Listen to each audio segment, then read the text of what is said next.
I'm thrilled to introduce Dr. Lucy Faire and Dr. Denise McHugh. As I say, they're two long-standing colleagues of mine.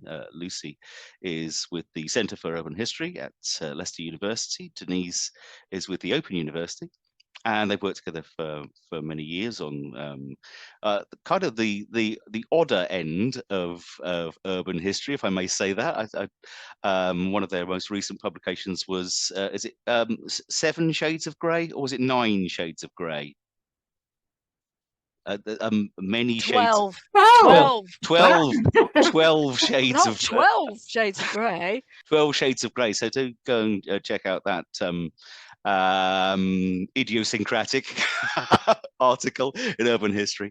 And this is what they're going to be talking about today, which of course is smells and noise, is kind of a early prep for a new book, I hope, in a year or two's time. I'm going to just hand over to them because this is something that I've been looking forward to hearing for quite a while now. So thank you very much, everybody, for listening to my prattle. And I will now hand over to Lucy and Denise, if the tech works. Away we go. Fingers crossed. Oh, thank you, Stuart. Thank you very much, Stuart, for inviting us and for that introduction. And thank you, everyone, for coming tonight and for your contributions. It's actually really nice to feel that we're able to do something practical with our history. So that's lovely. We appreciate that. Okay, so welcome to our talk. Next slide, please, Lucy. I'm channeling Chris Whitty tonight, guys. So there will be some film. And I'm hoping that everything goes without any technical hitches. But if anything stops, just bear with us. We have got backup plans and we will hopefully get things launched and sorted. Thank you, Lucy. So we're going to explain a little bit about the context of this paper, what Lucy and I are researching and what we've been doing over quite a few years now, how and why. And then we're going to talk about stink. So not just stink, but the whole sensory experience of town and city centre smells. Then we'll go on to racket, so noise and sound. And then we'll have some conclusions and some questions. There will be some interactive parts. So there might be some bits where, we might say, would you like to wake up and contribute something? Okay, so let's get going with part 1, what we're researching, how and why and how. Thank you, Lucy. So our research really focuses on the town and city centre space in the middle of the 20th century. So we work approximately in the space between 1930 and 1975-ish, and we're interested in the user experience of town and city centres. The reason for this time period is this is a point in time when town and city centres in provincial Britain, we don't do London, just provincial Britain, changed or was subject to quite significant transformations, could be. So obviously we get sometimes enforced change with, bomb sites post Second World War. We also get the Town and Country Planning Act that required every town to make a plan for its town and city centre. In other places, things get outmoded and outdated. For example, multiple railway stations tend to be demolished at this point in time. Remnants of industry move out of city centre. It's also, particularly following the Second World War, a period of intense investment, both public investment and private investment into this space. So in many places, particularly provincial Britain, this is the first time when the medieval street plan can be swept away. So we're talking sometimes complete transformation, sometimes just, minor changes. Thank you, Lucy.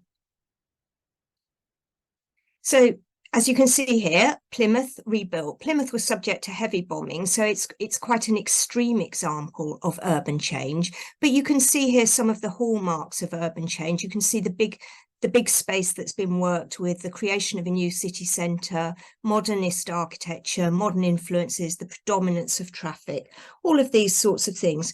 And traditional urban history has examined town and city centres in this period from this perspective of planning change, really. And that's easy to do, maybe not easy, but it's possible to do it from the top down because there's government legislation, there are local authority plans, there are architectural journals, lots and lots of official sources. So as urban historians, we've got a really confident understanding of what was going on in this space at this time. It's possible to do it from the sources.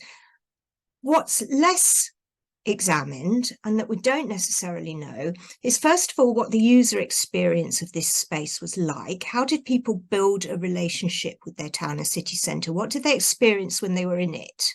So that kind of visceral experience of being in, and also how did they cope with change? How did people make places their own? Next slide, please, Lucy. So we're interested in that individual and collective experience of the person, man, woman, child in the street.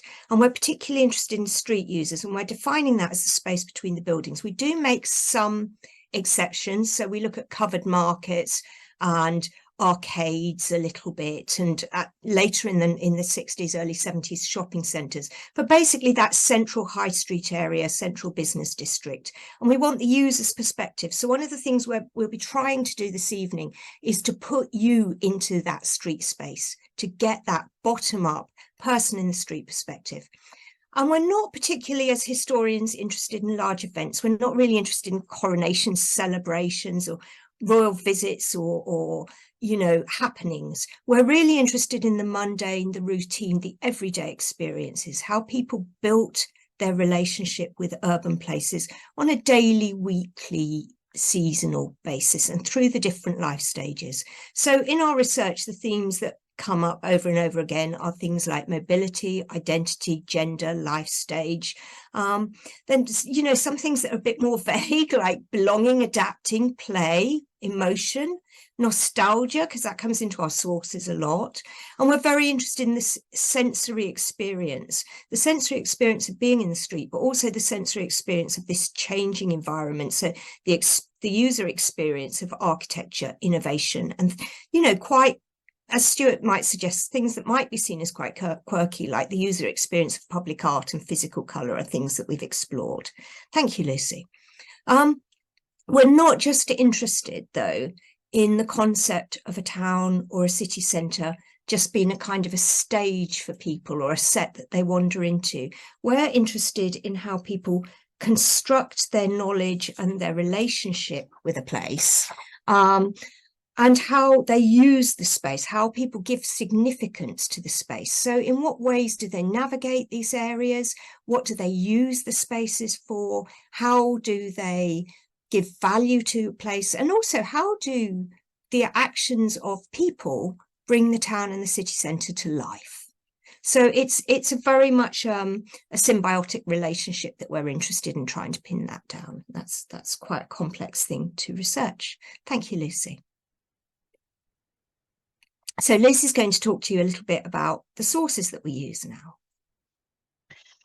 So we use a range of different sources to study this experience of the town and city centre. Now, some of the sources we use, most urban historians would feel quite at home with.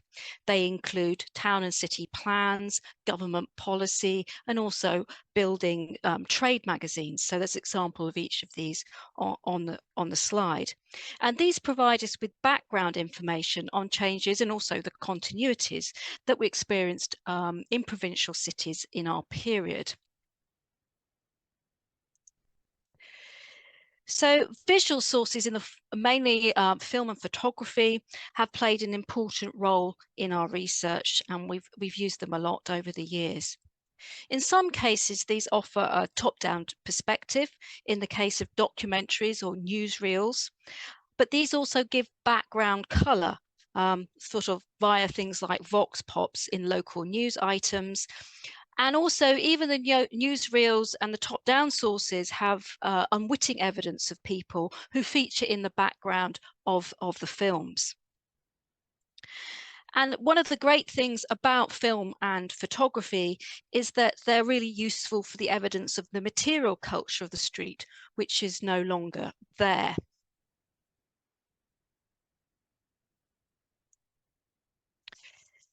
So other sources we use are first-hand accounts of people's experiences.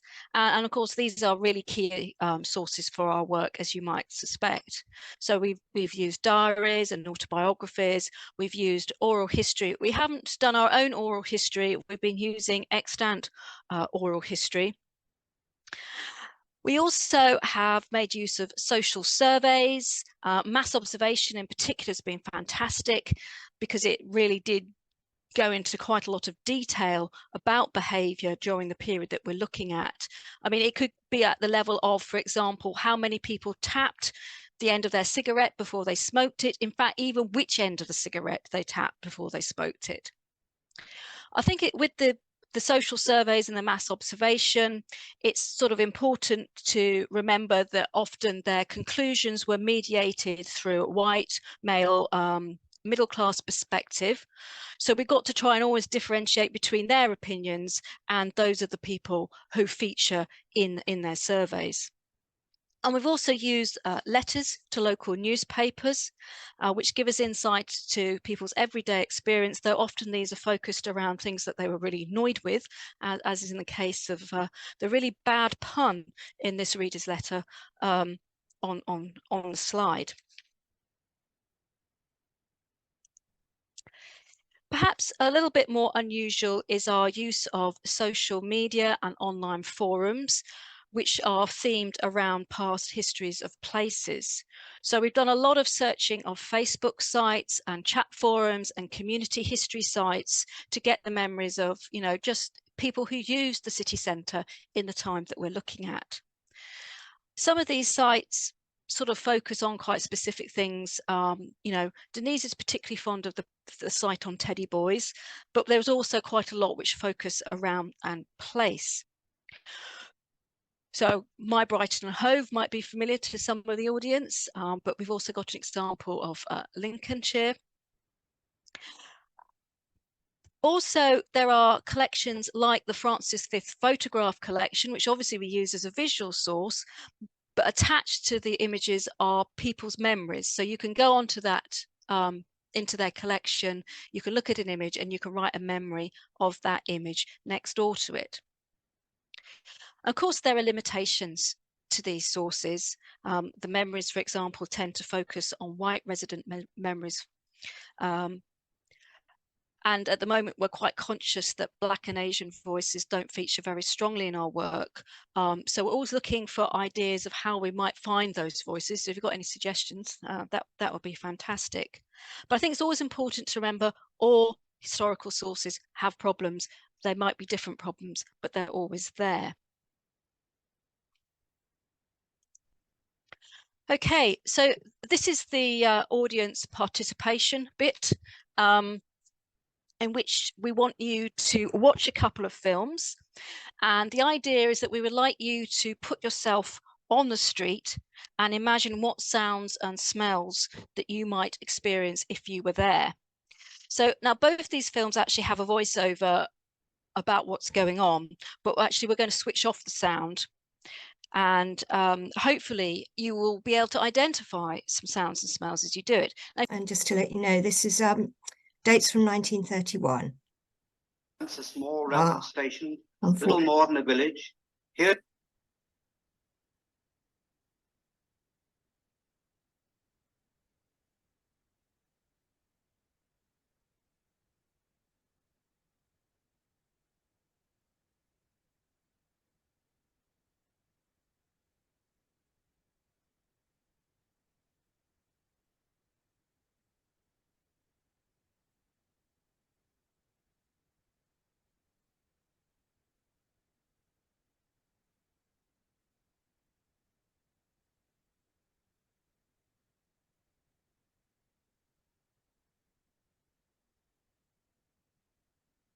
Okay, and now the next one that's coming is going to be Nottingham.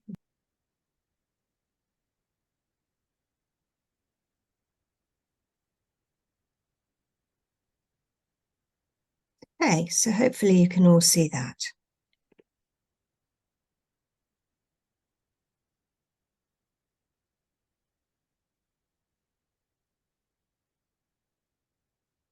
Normally, if I'm showing films about this time, I sort of say to anyone who's come in late, it's not you. You don't need to throw anything at your computer. It is actually silent. We are all being quiet and thinking.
Okay, I'm just going to let it run for a few more seconds because it's quite a rich opportunity for thinking about sounds and smells here.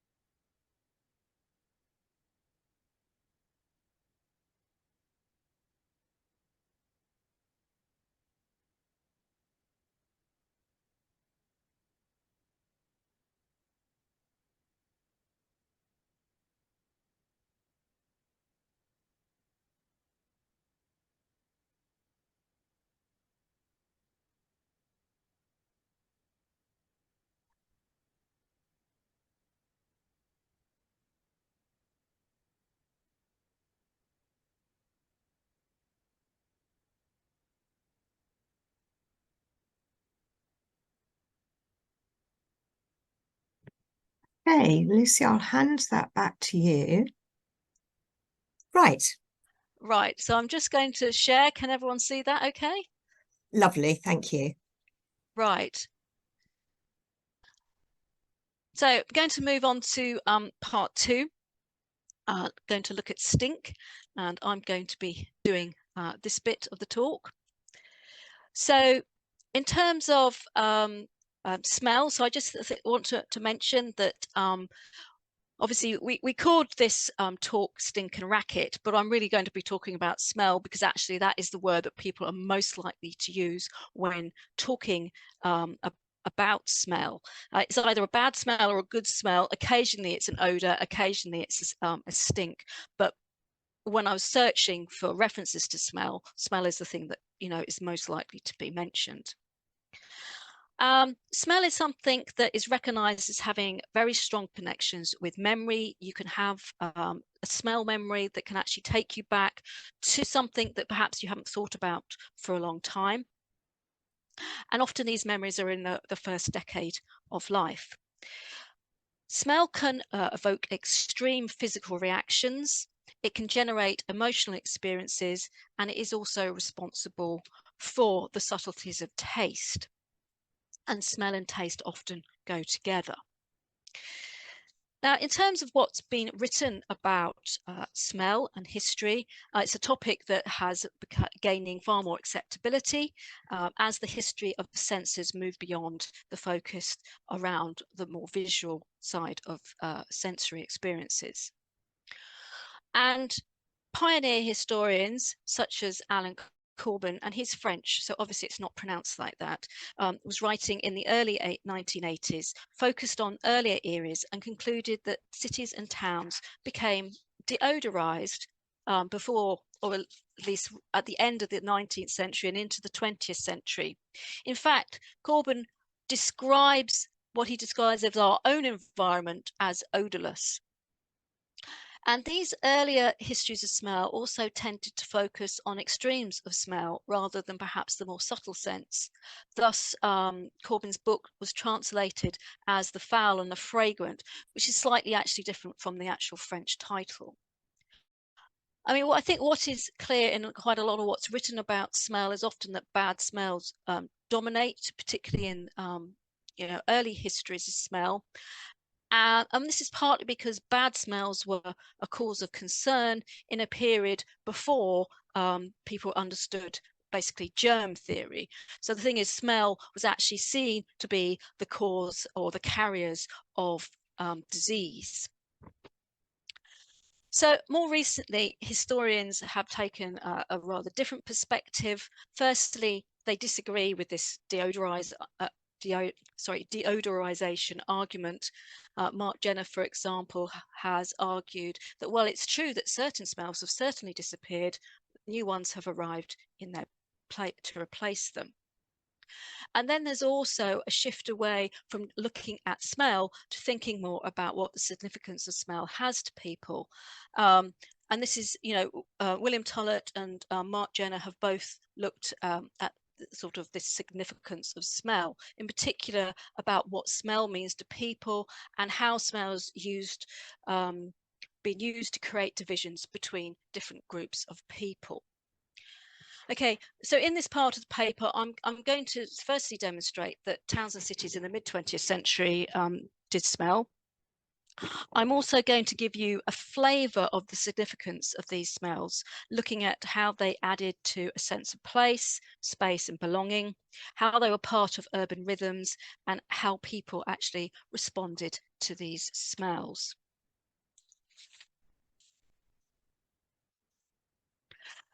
So smells were associated with specific towns and cities. Now, by the middle of the middle decades of the 20th century, sewers were going closed, so that got rid of something that was quite spectacularly smelling. However, it's still a nation in which things are being produced. So there's a lot of production processes in certain towns that gave them quite distinctive smells. And these smells could dominate the whole town, including the town and city centre. So, for example, we've got example from Sheffield by George Orwell, who describes the town smelling of sulphur and gas from the steelworks. We've got an example from Burton-on-Trent, which was full of breweries. So it smelt of hops, malt, and a byproduct of that industry, Marmite. And then we've got Hereford, smelling of cider and hops. And these smells acted as place identifiers. Basically, you knew when you were Sheffield because of how it smelt.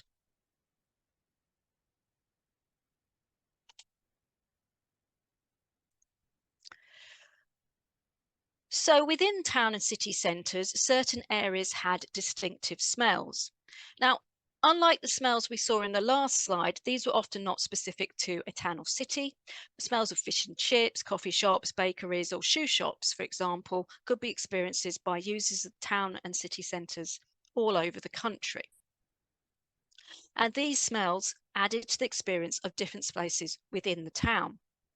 So you might have certain alleyways that were notorious for the smell of urine, as in the example on the slide. ABC in Sheffield has an alleyway down the side of it. There were also particular streets which had more distinctive smells than others. So a smell that often dominated a main or higher class street was the smell of roasting coffee. And this dominance is reflected in people's memories of those streets. And markets were particularly places which had distinctive smells, a combination of all kinds of smells mingling together. So I got an example from George Cunningham talking about Sheffield indoor market in the 1930s, recalling the smell of flowers, biscuits, leather, and old books. And he also described flowers as giving off waves of perfume, which he said made his head swim. And we've also got example of fish markets, which are very, very smelly, as I'm sure they are today. Now, historian Elizabeth Foyster has observed that if an early modern Scot had been led around a town blindfolded, they would know where they were by what they smelt and by what they heard. But I think this example on screen suggests this was also the case for the modern Scot and indeed for urban residents in the other 3 nations of the UK. And we've got Michael Megan here describing the smells at Glasgow Cross. He identifies at least 16 different smells, which included the fish market, the smell of trolley buses, the smell of the underground railway, the smell of the cheese on the market, the smell of camp coffee, which I think was produced near the area, but not perhaps that close, and also the smell of people, particularly football fans, who smelt of beer and fish suppers. So he knew where he was by the smells that he experienced in this particular place.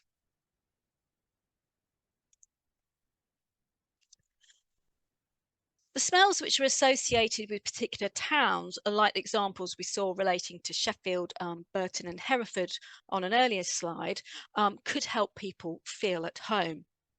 This could also apply to smells found in specific places within the town. And these smells created familiarity and a sense of belonging.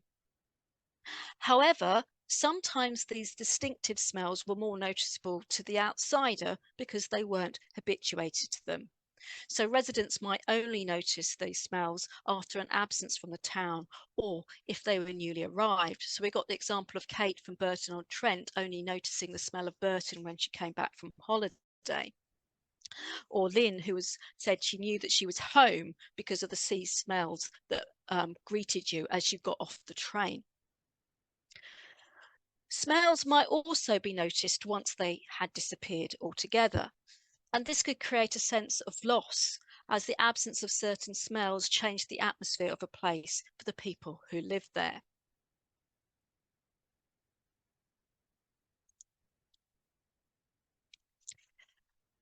Now, smells not only offered a sense of place and space, but also of time, and changes in smell both created and reflected urban rhythms. So there were different smells at different times of the day. So for example, traffic smells increased around rush hour. Brenda Bullock recalls how the smell of Leicester's market changed between the morning and the afternoon. So in the morning there was a smell of fresh fruit, and she describes all these smells from these fruits. And then she said by the afternoon the fruits had all, everything's starting to go off slightly, and there's lots of leaves and things that have been trodden underfoot that were slippery and gave off a not very pleasant smell. And of course, smells also change throughout the week and might be absent on certain days. For example, there was no market on a Sunday. And seasons affected the experience of smell as well, as did changes in the weather. So an example here of Tony from Northampton talking about the smog and the taste and smell of it, which seemed to occur mainly in November. And then we've got this meshing of time and space and smell as part of an individual routine of someone who, Andrew from Burton-on-Trent, who on his commute by bike would have a particular smell of this. It was actually a pie factory, but it also was a slaughterhouse. So he would smell this as he was on the station bridge at 7 a.m. So we've got a space and time and smell all combining together to give a particular experience. So thinking about how people responded to smells. So reactions to smell could be varied. They might be individual or collective, straightforward or contradictory. There were smells that were associated with particular experiences across the board. So the smell of bakeries, high-class provision stores, grocery shops, largely generated positive collective memories. Coffee, on the other hand, had more mixed reactions. People recalling childhood memories of roasting coffee often stated that they hated the smell of roasting coffee as a child. Some still hated it as adults, while others, so we got Peter from Exeter, who described his mum loving the smell and he couldn't understand it. But now he, as he's a senior, as he puts it, he likes it too. The smell in fish and chips might have a class prejudice attached to it. So often, middle class people tended to complain about the smell of fish and chips. And also, I think you'll find that we find that children had quite a more visceral reaction to smell and were more likely to be physically sick, perhaps from a smell, or might, be more expressive about how unpleasant a smell was. So we got an example from Sheffield of someone actually being sick, and that's not the only example. So for migrants, this is when sometimes there might be this contradictory experience of smell. So traditional foods, for example, might give them a source of comfort, but it also gave them a source of anxiety, which might make them stand out. So the sucker polo on screen is a Ugandan refugee advising another refugee to suck a polo before going into a school full of English students, as he defines it.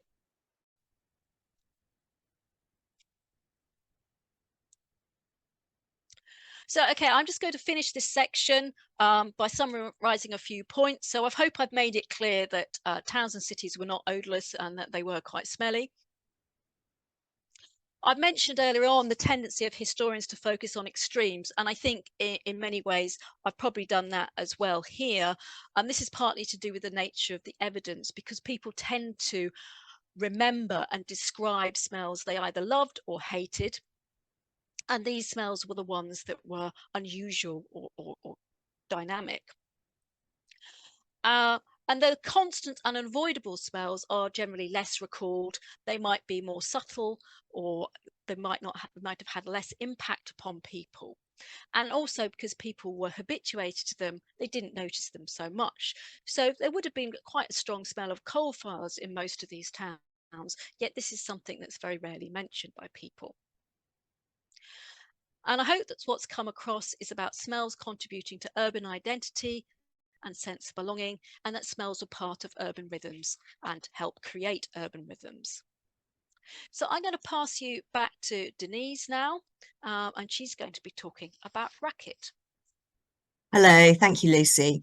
So we're going to think a little bit about noise, but also about sound. So every town or city has its own soundscape, and that's unique to time and space. And, traditionally, urban places have been noisy places. And for the historian, this gives us an immediate problem, because what is a noise?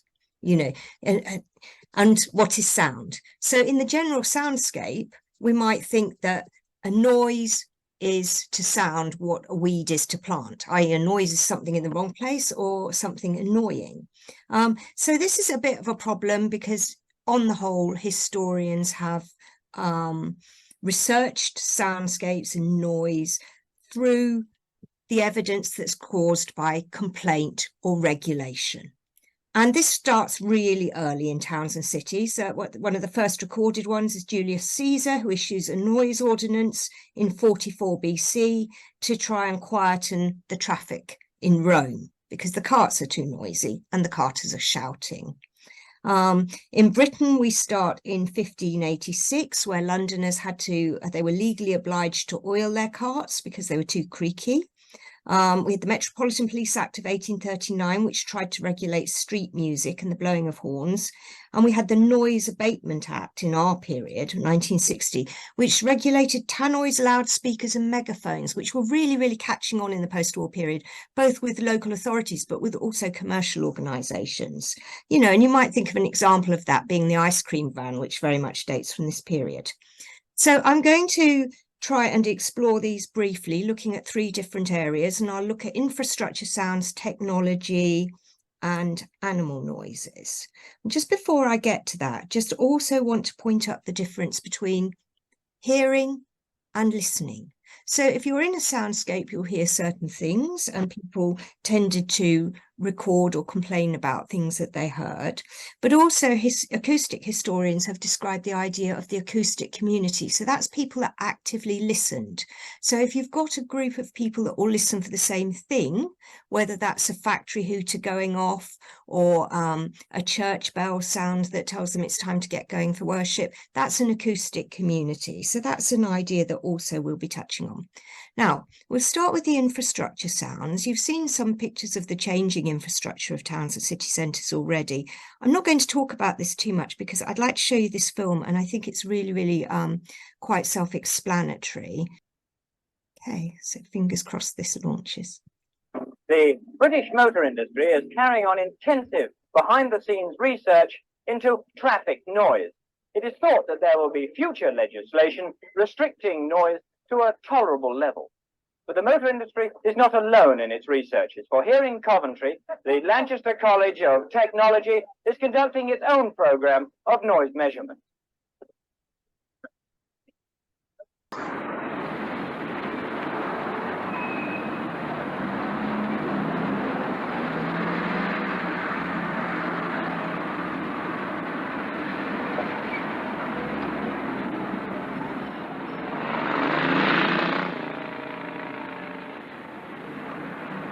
Whilst you've been listening to the traffic in Broadgate, I've come across to the traffic-free shopping precinct to meet the head of this program. He is the head of the Department of Applied Physics at the college, Dr. F.J. Pearson. Doctor, do vehicles make too much noise, do you think? Yes, it's our opinion that they do. But in order to be more precise about this, we are having to undertake a more extensive program of noise investigations in Coventry in order to try to throw a little more light on the problem. What is the program? Well, the program is to try to establish the precise values of the noise levels at various parts in the city in the hope of answering questions of the type. Is Coventry a particularly noisy city? Is Broadgate noisier than the precinct? Now, this type of question demands that we measure noise levels of a fluctuating nature. Clearly, the traffic gets louder and softer and so on, and therefore we have to have a means of making a statistical average so that we can compare meaningfully the noise level in the precinct with the noise level in Broadgate. Have you come to any conclusions? Well, we have in fact come to one rather interesting conclusion, and that is that the noise level in this traffic-free precinct is in fact on the average quite as high as the noise in Broadgate, where there is a great deal of traffic. How will you apply your findings? Well, our findings will be published in the normal way, and we hope that architects and city planners will take note of some of our conclusions and arrange, for example, that traffic flows are diverted away from tall buildings of the type that have a lot of glass. Hey, I hope that you enjoyed both the white coats and the white heat of post-war technology in action there. I think it's really a lovely film, and I think the kind of infrastructure changes speak for themselves. Might also think a little bit about technology changes creating soundscapes there as well, because we didn't have in that, we had buses, we didn't have any trams or trolley buses, which were incredibly noisy, but we also had a quite close call with a motorbike there as well. So one of the reasons that we have sources like this is that, particularly in the two post-war periods, immediately after the First and Second World Wars, there was a great concern about public noise and public soundscapes. It was really thought that the kind of damage that's done to the mind and body through war was exacerbated by constant exposure to noise, which created stress. So there was a lot of interest in noise abatement as a public health issue in this period, and that idea of having also noise-free spaces, the precinct it wasn't quieter, but it was supposed to be quieter. So moving on from infrastructure sounds to thinking about the impact of technology. Thank you, Lucy. I'm going to sort of talk about technology in two ways. First of all, we've got the big technology of how we measure what was going on, the idea that, you know, you've got these new systems that needed regulation like tannoys and things, but also we've got technology that's increasingly caused by post-war consumerism. So one of the things that develops, particularly in the 2 decades after the Second World War, is a rise in milk bars, coffee shops, television shops, radio shops, and later in the 1960s, fashion retailers. And all of these could produce noisy and sound-driven environments. So this is some of you might recognize this one. This is a television shop in Brighton. It's actually in an arcade, but there are lots of shops like this, both rental shops and sales shops. And the other thing is that many of these new types of consumer offerings created acoustic communities. So one that was particularly attractive to teenagers was milk bars. Could we have the next slide, please, Lucy? Now, the cultural commentator Richard Hoggart described milk bars as well, noisy. He said, in terms of the music, the Nickelodeon is allowed to blare out so that the noise would be sufficient to fill a good-sized ballroom rather than a converted shop in the main street. And jukeboxes formed a key part of the attraction of milk and coffee bars to teenagers.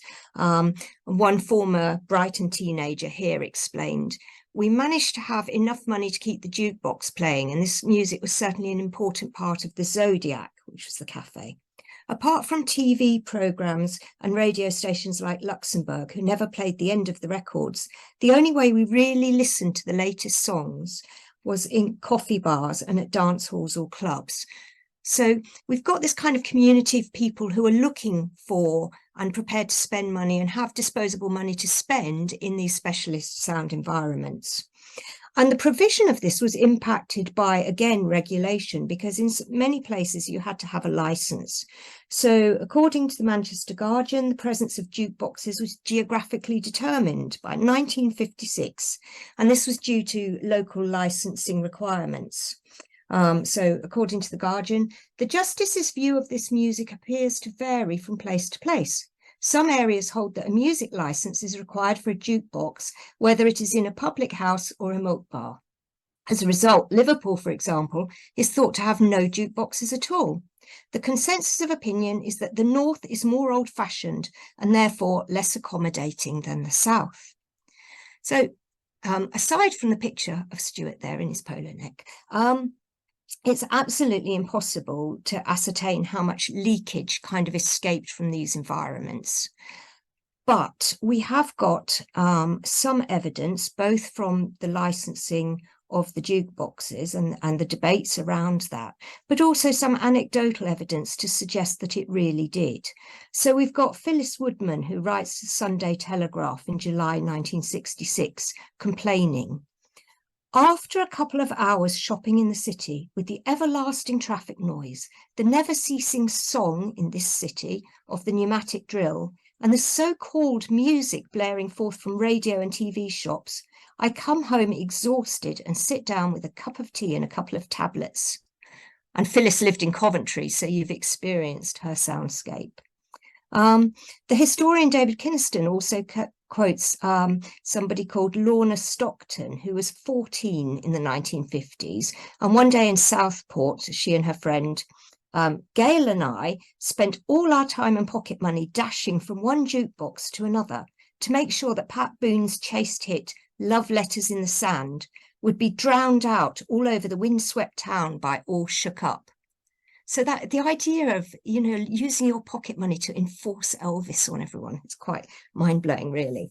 So as this example and the jukeboxes show, teenagers were keen to create their own soundscapes. And by the end of the period, Lucy and I are looking at it, many young people could actually carry transistor radios with them.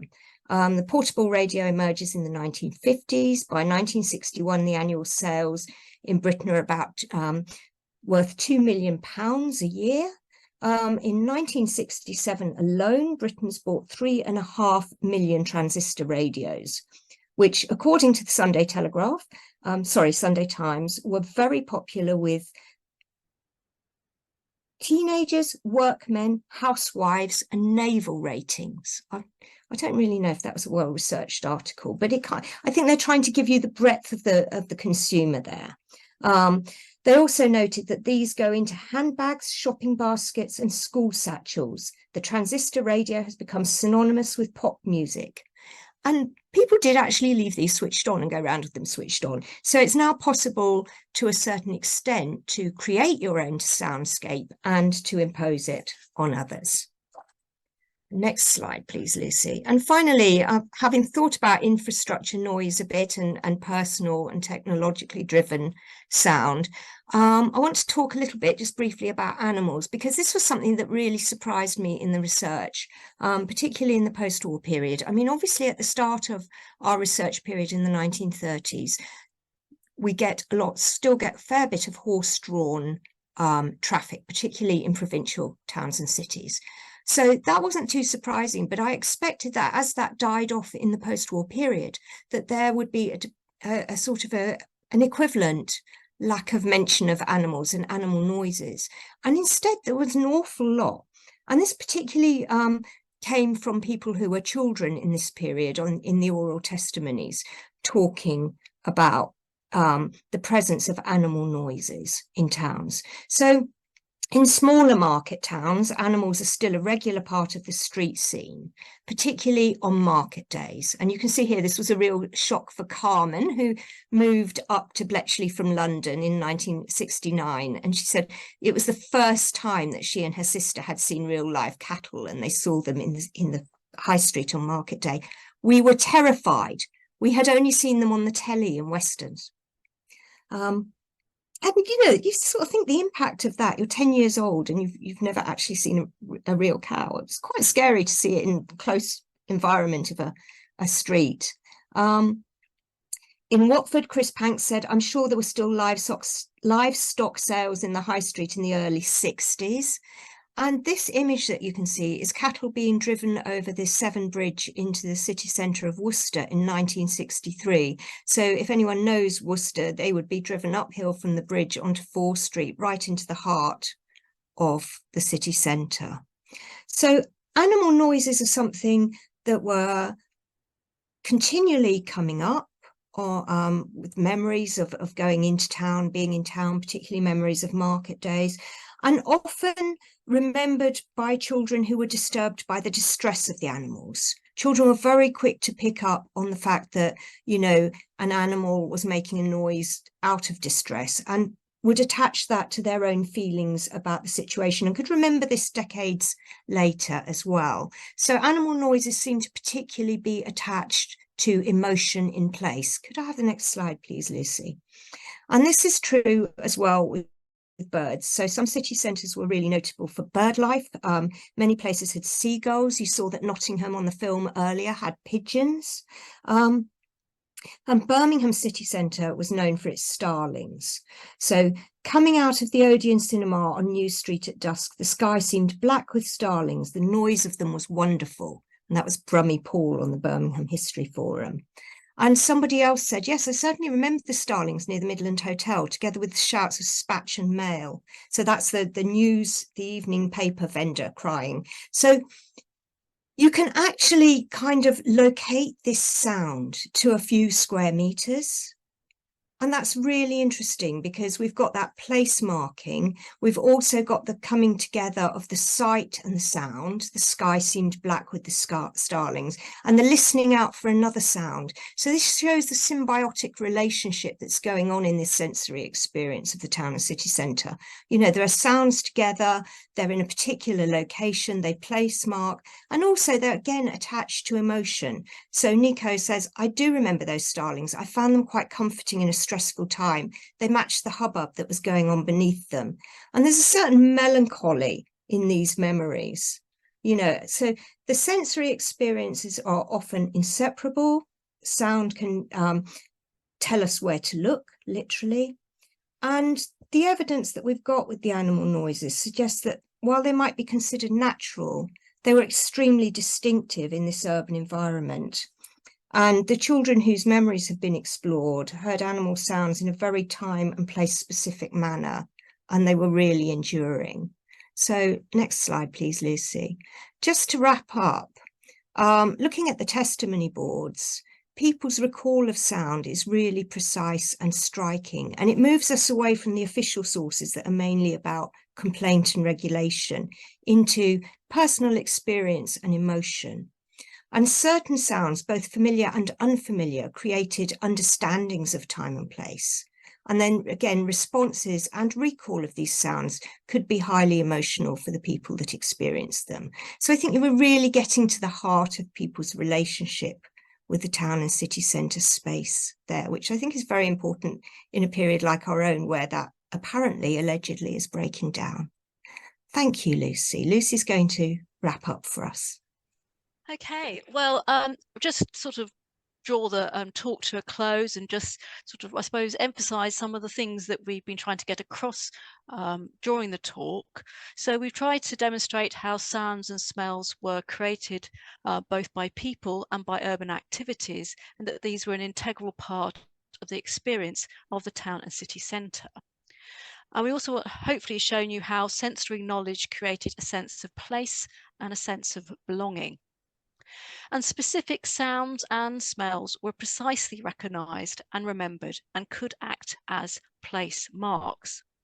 And these experiences of sounds and smells were strongly linked to the sixth sense of emotion.